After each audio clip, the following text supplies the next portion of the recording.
Welkom by ons gids oor die gebruik van betaalstaatprogrammatuur om maatskappybydraes te bestuur. Ons sal ondersoek hoe om by voordele soos pensioenfondse, WAF en mediese fonds doeltreffend by te voeg of aan te pas deur Sagebusiness Cloud Payroll te gebruik. 1. Kry toegang tot die werknemer se salarisstrokie. Stap 1. Meld aan by die betaalstaatprogrammatuur. Stap 2. Gaan na die salarislys oortjie. Stap 3. Kies salarisstrokie vanaf die aftreklys. Stap 4. Kies die werknemer wie se bydraes u wil wysig of byvoeg. 2. Byvoeging of aanpassing van pensioen en voorsorgfonds bydraes. Stap 1. Soek die maatskappybydraes afdeling in die werknemer se salarisstrokie. Stap 2. Klik die knoppie om 'n nuwe bydrae by te voeg. Stap 3. Kies pensioenfonds of voorsorgfonds uit die lys van bydraetipes. Stap 4. Voer die bydraepersentasie of vaste bedrag in gebaseer op maatskappybeleid. Stap 5. Maak seker dat die bydrae as belastingaftrekbaar gemerk is waarvan toepassing, volgens die regulasies van die Suid-Afrikaanse Inkomstediens site. Stap 6. Klik stoor om die pensioen voorsorgfonds bydrae toe te pas. 3. Byvoeging of aanpassing van WAF, werkloosheidsversekeringsfonds, bydraes. Stap 1. Kies steeds in die maatskappybydraes afdeling die knoppie om WIF by te voeg.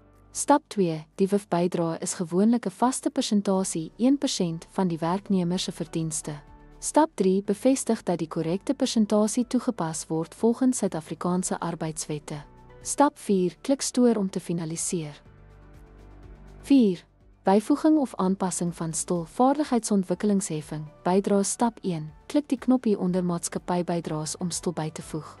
Stap 2. Maak seker dat die stilpersentasie, gewoonlik 1% van totale verdienste, korrek gestel is.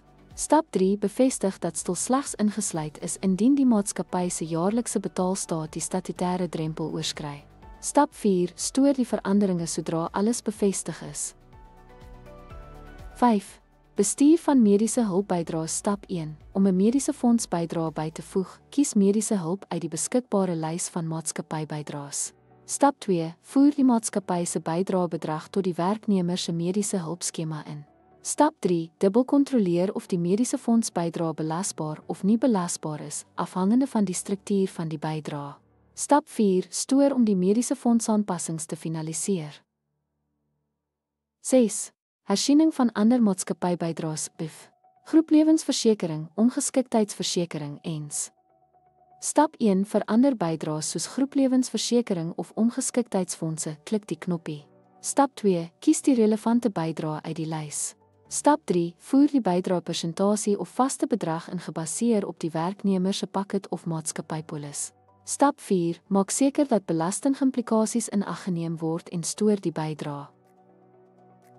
Deur Sagebusiness Cloud Payroll te gebruik, word voldoening aan Suid-Afrikaanse wette verseker terwyl bydraes bestuur word. Volg hierdie stappe om die salarisadministrasie te stroomlyn, voldoening te handhaaf en u werknemers effektief te ondersteun. Dankie dat jy gekyk het.